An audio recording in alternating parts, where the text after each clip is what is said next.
கள்ளக்குறிச்சி விஷச்சாராய வழக்கில் சஸ்பெண்ட் செய்யப்பட்ட காவலர்களுக்கு மீண்டும் பணி வழங்கப்பட்டுள்ளது. கடந்த ஆண்டு ஜூன் மாதம் கள்ளக்குறிச்சியில் விஷச்சாராயம் குடித்து 60க்கும் மேற்பட்டோர் உயிரிழந்தனர்.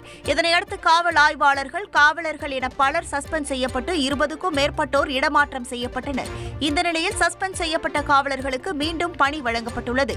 சம்பவத்தின் போது கள்ளக்குறிச்சி, திருக்கோவிலூர் ஆய்வாளர்கள் கவிதா, பாண்டி செல்வி உள்ளிட்டோர் சஸ்பெண்ட் செய்யப்பட்ட நிலையில் விருதாச்சலம் காவல் ஆய்வாளராக கவிதாவும், மங்களம்பேட்டை ஆய்வாளராக பாண்டி செல்வியும் நியமிக்கப்பட்டுள்ளனர்.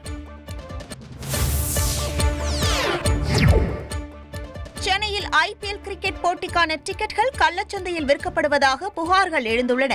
Chennai super Kings, Mumbai Indians இடையே நடைபெறும் போட்டிக்கான டிக்கெட் விற்பனை 1 மணி நேரத்தில் முழுவதுமாக விற்று தீர்ந்தது. இந்த நிலையில் ஆன்லைன் கள்ளச்சந்தையில் டிக்கெட் விற்பனை நடைபெறுவதாக தகவல் வெளியாகியுள்ளது. 1700 ரூபாய் மதிப்பிலான டிக்கெட் 8000 ரூபாய் வரையிலும், 3500 ரூபாய் மதிப்பிலான டிக்கெட் 15000 ரூபாய் வரையிலும் கள்ளச்சந்தையில் விற்கப்படுவதால் ரசிகர்கள் அதிர்ச்சி அடைந்துள்ளனர். செய்திகளை உடனுக்குடன் தெரிந்து கொள்ள உடனே சப்ஸ்கிரைப் பண்ணுங்க.